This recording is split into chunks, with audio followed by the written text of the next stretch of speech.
There's a lot of effort that's put into sort of the aesthetic and the vibe of like, ooh, it's Cambridge and there's Greek being thrown around like everybody can suddenly speak it.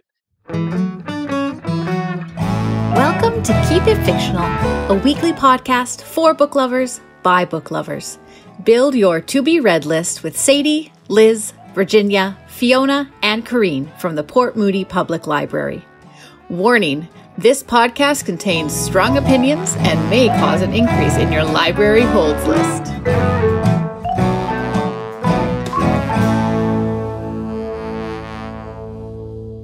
How do you feel when I say the word cult? You might be frightened. It might bring to mind people in strange outfits doing strange things or horrible things. You might be intrigued, trying to understand what unifies a group together. You might be repelled, scared, or you might feel pity. A cult is a complex thing. And as Mark Vincenti, NXIVM member and whistleblower, said, we didn't join a cult. Nobody joins a cult. They join a good thing. Today on Keep It Fictional, myself and my book friends are going to talk about a subject that has intrigued me, frightened me, repelled me, and brought out pity and empathy. Something that I am always interested in that we are talking about cults. No cult starts out being evil. And in fact, there are benign cults, and some would argue we're all part of a cult. If they were 100% evil, no one would join them.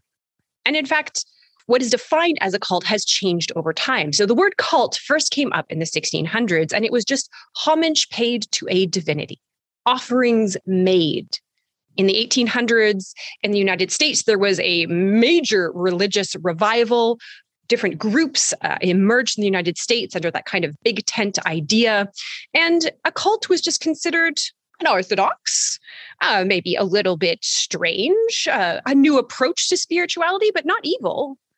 After the Vietnam War and the Civil Rights Movement, the Kennedy assassinations, and the counterculture movement of the 1960s, people were feeling lost. All of the institutions, all of the organizations and the government that was supposed to provide answers and guidance and goodness fell away and were found to be hollow. And in that movement, this kind of searching for spirituality and counterculture grew. And in the 1960s, there was this flourishing of different religious ideas, different groups, to which the established religious order deemed as being heretical and evil. So the word began to take on a very, very different meaning. However, it was ultimately a meaning that was benign. It was just outside of the order. But all of that changed. Our understanding of what that word changed with two events. The first one being 1969 Manson murders, and the other being the 1978 Jonestown massacre. And after that, a cult became a national symbol of fear. The problem is that no one really actually agrees what a cult is. We don't have a working academic understanding of what a cult is. So as our book friends today discuss different cults, you might see very different definitions of it. We have words like a cult of personality, cult movies, cult TV shows. And in fact, that kind of word has been thrown around to attach to different things like Instagram influencers, Swifties, mommy blogs, Peloton. Is it Peloton? Pantheon? Peloton? CrossFit? We kind of have a weird sense of what cultish is without being able to define it. Manna Morell, in her amazing, fantastic, one of my top books of the year, Cultish, The Language of Fanaticism, divides cults into two. Some of them are constructive or benign. You can be an army, and there is a shared language and shared vision, but it's not necessarily poorly impacting your life in any way. But what often gets put in the media and sensationalized are these destructive cults, usually run by a narcissistic, megalomaniac, egotist, bent on serving their own desires. To be a part of a cult is to be human. We all yearn for connection, for identity, for ritual, for a sense of belonging. One of the biggest misconceptions about people that join cults is that they are ignorant, that they're foolish, that they're uneducated. But in fact, the studies show is that most of them are just looking to make the world a better place. So today, my book friends, Virginia, Gabriel, Mark, are going to talk about their own books related to one of the subjects that is near and dear to my heart, cults.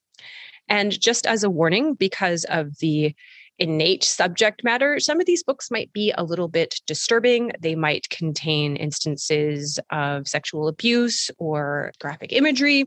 We're going to try to be as respectful as possible, but if those things elicit a strong emotional reaction, then this episode is not for you, and that is okay.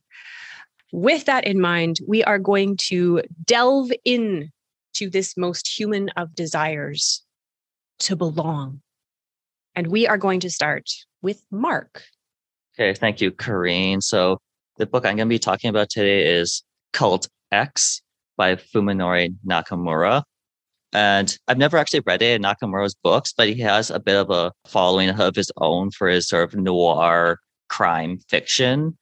And I've heard some very mixed things about this book. I can kind of understand why after I've read it. There's some very strong suits to it, but also some parts that kind of started to get on my nerves after a while. As we begin our story, we follow our main character, of sorts, Toru Narazaki, who is searching for his missing ex-girlfriend. He has hired a private detective to sort of look into her, to try and find out what has happened to her. And this sort of leads him to this mysterious, somewhat cult-like group that he believes may be a cult that congregates in an old manor around a man known as Matsuo. And this Matsuo actually is not a cult leader of sorts. He's just sort of like a charismatic kind of speaker who allows people to stay in his manor. He organizes public speeches and lectures. And these lectures are very interesting. They actually include full text of them within the book itself. And Matsuo likes to talk about a lot of heavy subject matter, ranging from the nature of the universe, consciousness, religion, death, and subjects like this, touching on the Buddha, Rene Descartes, Jesus, Einstein, Max Born, quantum mechanics, string theory, multiverses, neuroscience, and all kinds of other related subject matter that is very, very interesting and very, so if you're into that kind of thing, that this aspect of the book was quite interesting, because I find that having sort of seen the author talk about these subjects through this one character, you sort of get a better idea of why he's trying to go into these kind of cult subject matter. I feel like why people sort of are drawn to these things. How do they relate to the world itself and things like that? So I found Matsuo to be like a kind of interesting character to get into this kind of cult mindset. And it's from Matsuo's followers that Narazaki starts to learn about another group that Ryoko is actually a part of. And this it's a sort of shadowy cult that no one really knows about. They don't have like a public profile. They're not really like actively advertising their existence to the world. So they sort of have been dubbed Cult X because they don't have like a formal sort of a name, or anyone really knows much about them outside of their followers who come sometimes to Matsuo's lectures to try and recruit people to draw them into the sphere of their leader. And as we learn throughout the story, there's actually a deeper connection between Matsuo and the leader of Cult X, Sawatari. But just to avoid spoilers, I'm not going to go into that too much, but just to say that they were both originally part of another spiritual group, but had a sort of falling out, and they sort of split and went their separate ways into their separate groups. Now, this Sawatari, the leader of Cult X, is sort of a very, very awful person. There's no real way to go about saying that he's not a horrible, manipulative, abusive, patriarchal sort of figurehead of this group. It sort of goes to what Corene was saying about the sort of egotistical leader who is all about his own thoughts and desires, who very much rules with an iron fist within this group. And within Cult X, later on in the narrative, we also are introduced to a high-ranking member of the group named Takahara. He's a non-believer within Cult X. He sort of joined the group in order to try and co-opt the group for his own purposes, his own plotting, and to bring about the downfall of Sawatari and to gain control of the group himself. And it's kind of interesting to sort of go through the different chapters, because in different chapters, you get different people's perspectives. Some are told from Narazaki's perspective, some are Takahara, some are Matsuo, some are Sawatari, to see the different ways that they sort of engage with the different followers, how they sort of think about people and the world itself, how they go about trying to achieve their goals. And so essentially, each of these different people have their own sort of aims and goals. And it's in the first half that we tend to be introduced to these people and their ideas and thoughts. In the second half, they begin to put plots into place that they start to intertwine and come into open conflict with one another. And there are very violent outcomes, let's say. So yeah, there's these different characters. And in the later half of the book, we're also introduced to a couple more outsider perspectives in the Public Defense Bureau, as they're known, which is sort of like a high-ranking sort of law enforcement organization within Japan. And we sort of see these two public agents as they begin to intervene within the cult and trying to essentially break down the cult for their own aims and purposes of the government, to try and maintain public order, support the government, and all these sort of more political aims of the officials, as they view these sort of cults as like a threat towards the public order, towards cohesion and things like that. So we also sort of get that more official kind of character view of things as well. Within this story, I feel like there were a lot of interesting characters, a lot of interesting introspective thoughts. So you can sort of get to learn the characters' inner thoughts as well as their interactions with the different characters. But the length of this book is very long. It's about 500 pages or so. And I honestly felt like the characters themselves were not particularly great, if I'm being honest. It's one of those books where if you're interested in sort of like this sort of cult mentality, the different mentalities of these people as they sort of become embroiled within these plots and themes and things like that, then you may find them more interesting. But I personally found them a bit too narcissistic and sort of self-centered at times. But that's sort of the different perspectives of different people. And again, as I mentioned, there's a lot of graphic, sexual, and later on violent content in the story. So if you're not comfortable with that sort of subject matter, definitely you're not going to want to be reading this book. So like 300 pages too long, Mark, or? I found the first half more interesting because it's sort of split in half more or less, where the first half is more like the sort of setup to the different characters, what their beliefs are, what their sort of different relationships are. And then the second half, it's very much more action based, where the sort of Takahara and these different characters are putting their plots into place. And it very much turns into a slightly different kind of novel in a way. It's more of a thriller kind of action novel in the second half, I feel like, whereas the first half is more a drama kind of ambiance sort of feel to it, I find, if that makes sense. Yeah, it makes sense. It makes sense. You get long setup, and then messy climax. All right, perfect. Thank you.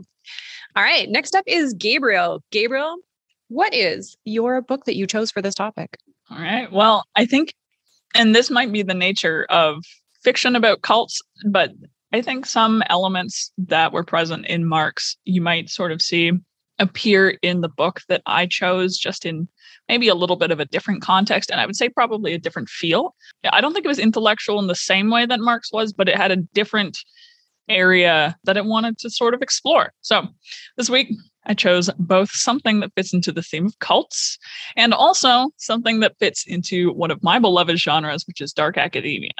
I grabbed Alex Michaelides' second book, The Maidens, which is a mystery, thriller, and a crime drama that was published in 2021. The gods have willed your death, is what it says in Greek in the postcard that Mariana Andros finds outside her door after another one of the maidens was murdered. That alone should give you an idea of the mood that this whole book evokes. It's one that relies very heavily on Greek mythology and stories to highlight the cult aspect of the book. Secret societies and dark academia kind of go hand in hand. This one definitely has sort of an element of bacchanal rituals and revelry of the flesh. There's a little bit of that in there. And I think the cult in question in the Maidens is a bit of like a cult of personality, which is one of the terms that we used earlier. It both definitely has some very unorthodox religious aspects, but also things that were mentioned before, especially in terms of like drinking and sex and other things like that. These all kind of appear a little bit in the book, although they aren't super, it doesn't super delve into them. It's more just casually mentioned more in a world building sense. It's not really dwelt on so much. Our story's set actually at Cambridge University, where the charismatic professor Edward Fosca teaches Greek tragedy to a collective of young women who follow him around him. And they are entirely women, and they wear white dresses. And I don't think it mentions that they walk in a phalanx, but I always assume that if you have a gaggle of Greek students, they'll walk in a phalanx like all of the old militaries did. I have to assume it's just part of it. So he supplies them with alcohol and stories. They study the classics with him. There are references aplenty to Persephone and her descent into the underworld, which is actually where the title of the Maidens comes from, because Persephone is the maiden in question. And when Maidens begin to drop dead, it seems like there should be a fairly obvious person to blame. So Mariana is our protagonist. She is a group therapist who is mourning the death of her husband, Sebastian. She's called to Cambridge to begin investigating mysteries by Zoe, who is one of the Maidens and also Mariana's niece. Mariana immediately throws herself into the investigation, still dealing with the trauma of Sebastian's death, and is very eager to assist Zoe in taking down Fosca. When the Maidens continue to drop dead over the course of the book, and Fosca's alibi is actually accepted by the police, Mariana still continues to pursue him in the name of justice. And throughout the book, there's some really interesting elements. One of the things is that we have a lot of letters that are written by our mysterious killer, sort of providing insight into their perspective that you can put alongside Mariana's investigation. It's very much one of those ones where you're kind of collecting all your clues along the way. And overall, it's an interesting mystery. I don't know if I was a fan of the ending, but I'm sure that's always a thing with crime drama mystery books. I don't read a ton of them. That wasn't why I picked this one up, although it had it and I was okay with it. It had a twist ending that I don't know if it earned, but it's got kind of a slow start as it sort of sets up all the clues and really, really goes heavy on the mood. Like, this book, above all else, is very, very gothic.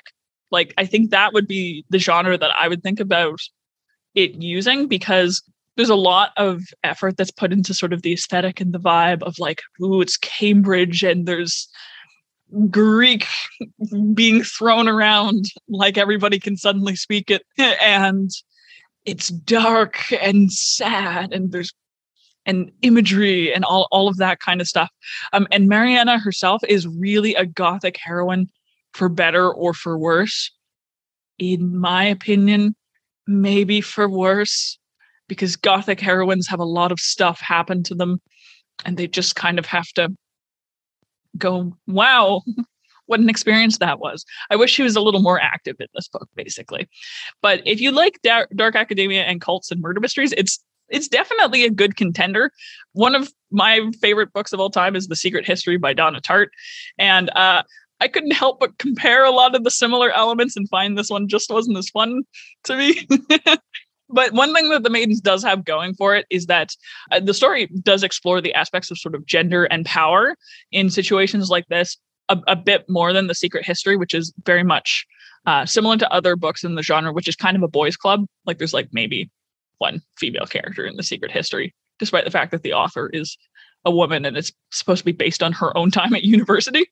There's one female character, versus this is mostly a cast of women. There are quite a few notable male characters, but it does explore some of the interesting aspects of the way that academia and also cults work in terms of femininity and masculinity, and a lot of different elements that I did think were actually kind of interesting. So it's got that going for it, and it really is a fun mood read. I don't know if it's a summer mood read, if you are a mood reader. So this one might be one to put on your to read list maybe in the fall when things get a little dark again, because if the sun was shining at any point in this book, it would be wrong. It's kind of the way that I approach it.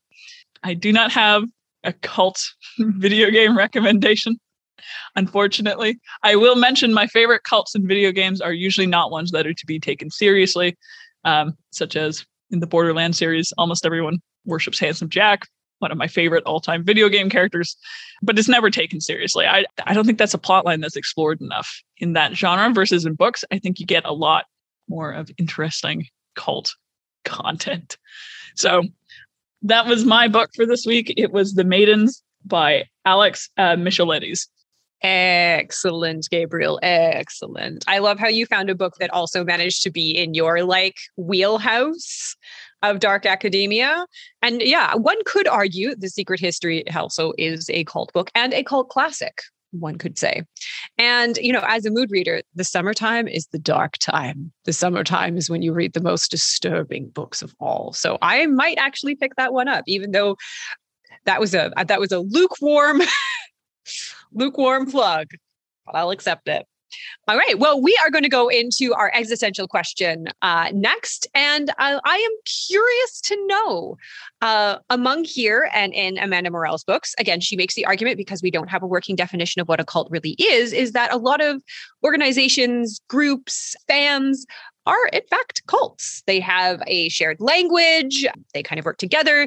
She makes they have a passion or interest that they all share, and a vision of what a good, happy future would look like. So she kind of argues that fandoms can be cults, sports groups, sports fans, sometimes just relationships are a cult of one. Any organization, even a workplace in some ways can be a cult. We've heard things about Amazon. We've heard. So I'm curious, have you ever been like a very, very big fan of something and included with it? I'm going to go straight to Gabriel. Like you're going to straight up ask, have you ever been in a cult? So I think I talked about this before, at least at one point on Keep It Fictional, but I am someone who doesn't read that often, because when I do really get into reading, and I mean that outside of the Keep It Fictional stuff, when I do really get into reading, it is a case that I have to let it consume me. I don't think that I can. When people ask me, do I want to watch a new TV show? I'm not just budgeting the time for watching a new TV show. I'm budgeting the time for watching it a couple more times, and I'm budgeting the time for how long it's going to take me to read at least a few separate books worth of fan fiction. And so usually when I'm considering getting into a story, I have to kind of think of all that stuff. Do I have the emotional range to be able to accept this into my life right now? I think that I'm always in at least one fandom or another. So I care very deeply about things. I read the Thrawn book, and then I continued to read Thrawn books past the point in which they were published straight into the unpublished fan fiction realm and continued on. So yes, I care a lot about things that I go into. And that's usually just the way that I consume media. Perfect. To be a fan is to care deeply. So that's perfect. All right, Mark, what about you? I think there have been a few sort of video game and anime related fandoms I could say I've been into in the past, but one that's sort of more enduring over time probably would be like sports, since like the Vancouver Canucks and certain other sports teams that I've followed for many, many years. You start to get like a kind of connection to it. If you see like, you're going to a game, you're in a crowd of like 20,000 people, you're cheering for your favorites. You're like, the people are going to lead you to victory and like whatnot. Like that's very almost cult. Like I feel like you're going to like this giant rally with all these other people and watching it happen live, things like that. Like that almost in a way kind of has that aspect to it. But yeah, I think that'd probably be like the biggest one for me. It would be sports and the Vancouver Canucks. What is being a fan of the Vancouver Canucks, but to be in a cult of hope, one could argue. Virginia, what about you? I feel like I have been a fan of things, but I like to do it in a very personal, like it's my own way. I'm not the kind to connect with, if I'm like deeply into whatever it is, I'm not into like connecting with other people about it. In fact, I try to avoid doing that. So, all the things that I have loved is more like just for myself. I feel like sometimes, like when you enjoy, like Gabriel talking about, like enjoying a TV show, I don't want to read anything about it. I don't care. I don't care other people's theories. I am not interested. I just want to be able to immerse myself in that. That's me with this fan thing. I think the first thing that came to mind was probably Pokemon. But again, like big fan of Pokemon, but it's my own. Like I've been to like when they had the championship in Vancouver. I remember going there. I'm just like, this is weird. I don't like it. And I feel like that's my, every time I go to, I'm like, I don't like this. I don't like crowds. That's the other thing too. So that doesn't help when it's all, and sometimes I just feel like people are so passionate about it and it scares me. So, yeah. That is very fair. I've been a fan of things since I was very young. I think my very first fandom was the X-Files. And I passionately, deeply cared about the X-Files. See, yeah, Virginia, you're nodding. You understand. But also, I'm not a joiner. And I like to enjoy things like from my own house, except for going to concerts, because of course I'm BTS Army, and that's fine. I will go to concerts, but I'm not there. I'm there to enjoy it in my own time, in my own space. But perfect. All right. Thank you so much. See, everyone just wants to be and believe in something. Believe in something. That's all we want. All right. I think I will go next, and I'm going to take a dive into nonfiction because that is usually what I like to read about on this particular subject. And this is probably a book about one of the most infamous cults of all time, certainly one of the most destructive ones. And it actually was the history that kind of precipitated my interest in this. I remember for a long time, there was and is the joke or the common saying of someone drank the Kool-Aid. And I didn't understand what that meant. I understood what the meaning of it was, in that it meant to kind of like blindly believe in something or to kind of swallow what someone is saying to you. But I didn't really understand what the connotations of it was or what the history of it was. It wasn't until I happened to be watching TV and a documentary came up by Stanley Nelson. And it was Jonestown, The Life and Death of the People's Temple. And watching that really excellent documentary, that I really, really understood what had happened there. Not only the tragedy around what had happened to those people, but the kind of media frenzy and aftermath and turning someone's tragedy into a joke or into a saying. And as Joanelle Smart, who lost 4 children, her mother and her uncle in Jonestown, says, when someone says that kind of saying, like, it still hurts every time I hear it. I hate that people laughed when they said it, like something happened was somehow funny. And another really good thing about this is that that's all that people remember about this.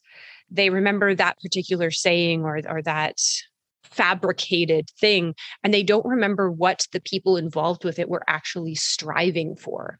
Why they actually joined something like this is that they were looking for equality. They were looking for a better world and a better place. But that's not what gets remembered. So this is kind of the story that has always intrigued me about cults of personality, and I think kind of drives to the heart of why people are interested in this subject, is that it is a fear. It is a fear of being manipulated. It's a fear of losing yourself or losing control over your own life. And it's the fear of the impact or influence that other people can have on your own life and your own decisions and even your own mind. I think that kind of drives to the heart of a lot of people's interest in cults, because there is that fear, and you feel like the more you learn about it, the more you try to understand the why and the how, the better protected you will be against it. But that's not possible. That just isn't. You can't protect yourself against manipulation or loss of control in your life. The people that are interested in kind of starting those destructive cults, that is their skill. They're not smarter or better or more interesting than anyone else. They just have a skill. They have a skill of manipulation, and that's it.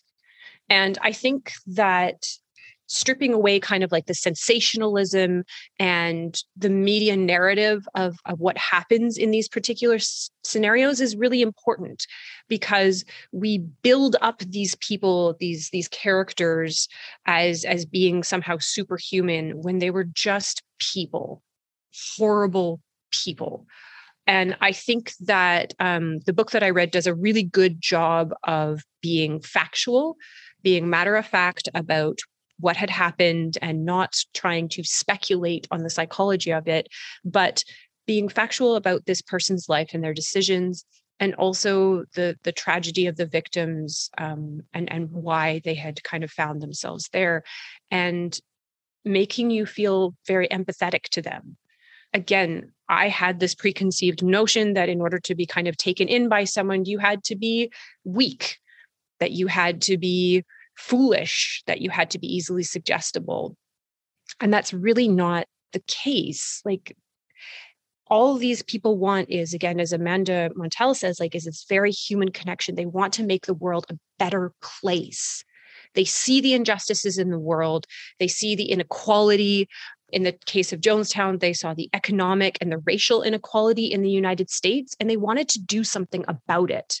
They wanted to live in a better world. They wanted to, if they had to, make that better world.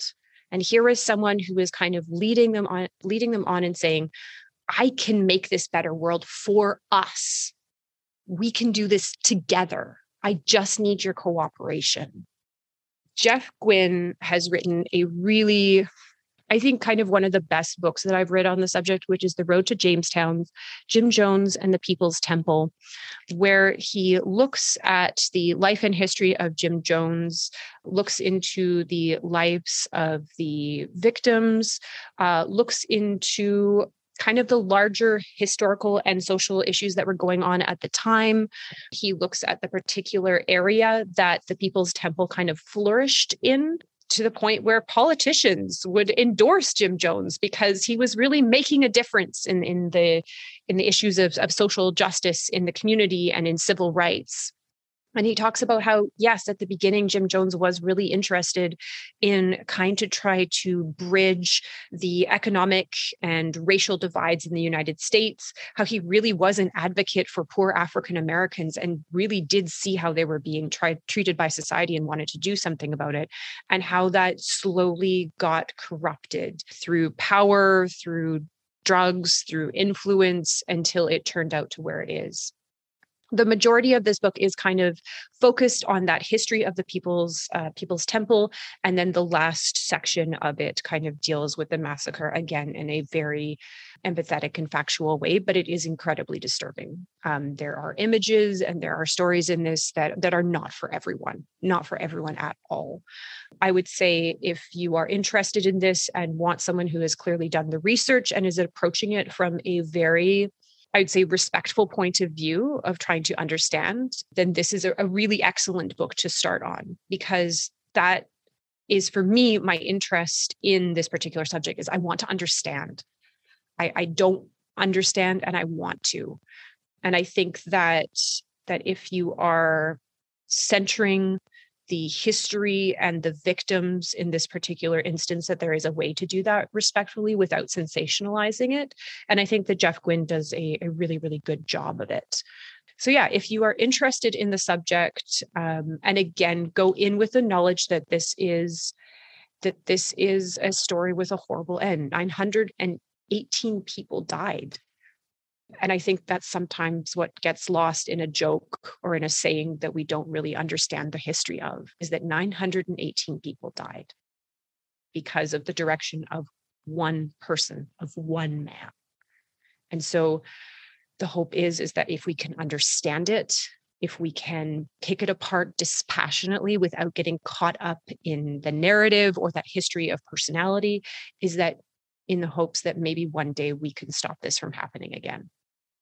So that is The Road to Jamestown, Jim Jones and the People's Temple by Jeff Guinn. All right. That is my nonfiction plug, my nonfiction story. There was so many to choose from, but this one really took me back to why I'm interested in it. And now we're going to switch over to a fiction story for Virginia. Virginia, what do you have for us? So this week, I am also going to take our topic to space because everything is better in space, probably. So I've got for you Salvation Day by Kali Wallace. Jas Winder, or Jas, is sitting on a spaceship traveling to one of the moons for his postgraduate research project, along with his best friend, his classmates, and his professor. When one of them suddenly said, "Hey, look, what is that?" Everyone's attention turned towards what the student was pointing at.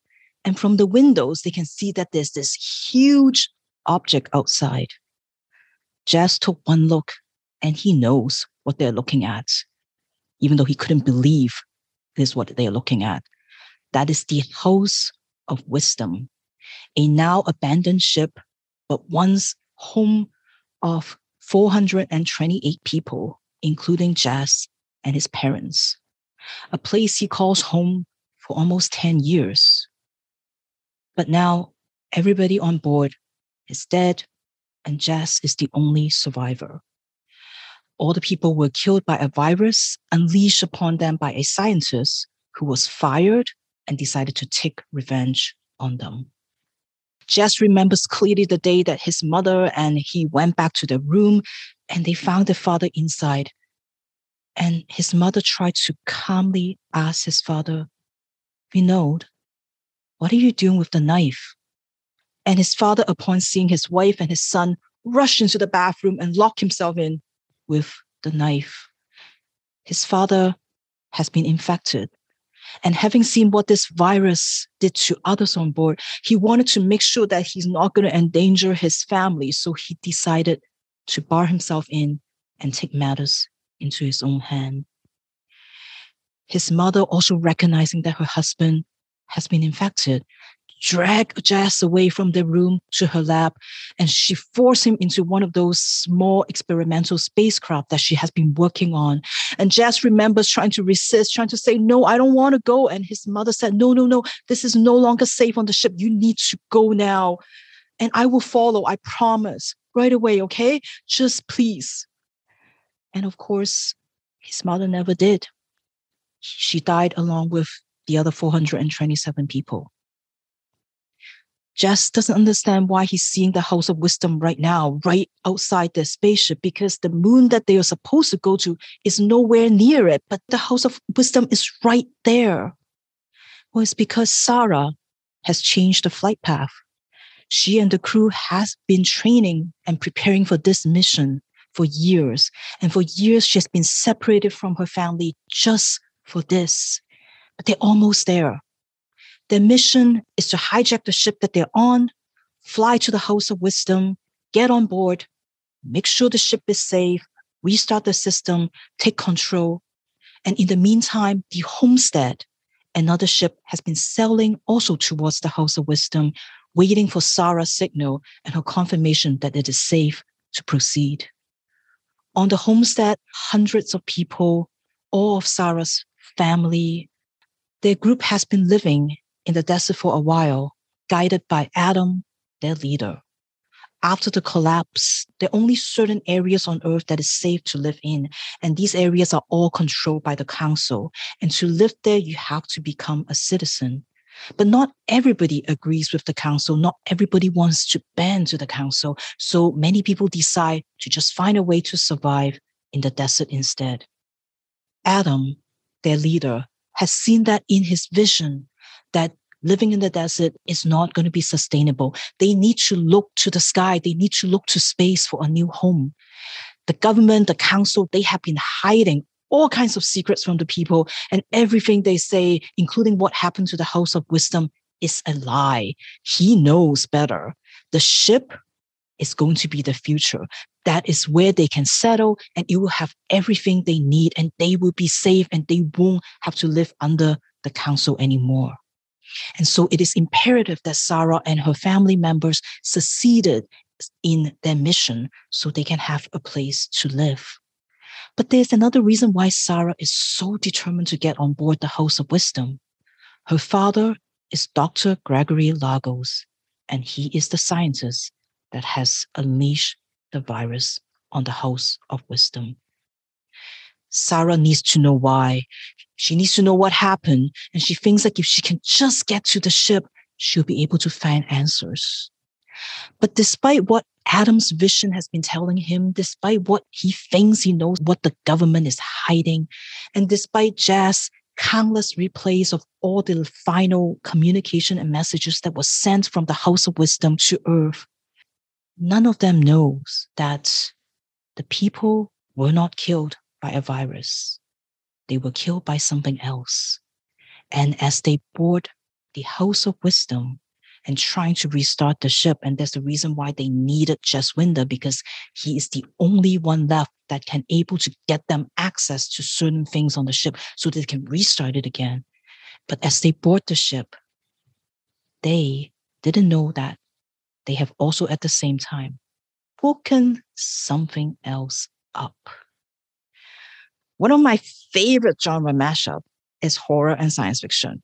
I mean, when you put something scary, something that goes bump in the night on a spaceship, it's much scarier because there's nowhere to go in space. You can't just leave. And in a book, not in the real life, in a book, I really enjoy that very claustrophobic kind of feeling when you're stuck on a ship with who knows what. And spaceships are also a perfect setting for another one of my favorite tropes, which is locked room mysteries. And Salvation Day definitely has that. Again, spaceship, nowhere to go is perfect for that. And of course, on top of all the scary things, who knows what they're trying to survive, this mysterious thing that is lurking on a spaceship. And of course, uncovering all the lies that you have been told with Jazz, trying to find out what the government has been hiding, with Sarah, trying to find out what Adam hasn't really told them. On top of all of that, there is a cult, a leader who is manipulating everyone so that he could get what he wants. And he's taking advantage, I think, very much like what Corene was talking about in the introduction, those basic human needs. You just want to belong. You want to find a place that is safe.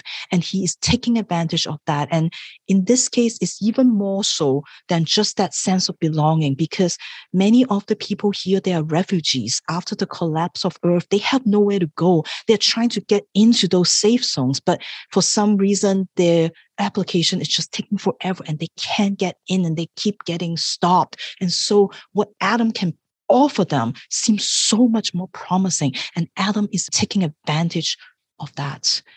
And Adam rules by fear. On the one hand, everybody is afraid of Adam.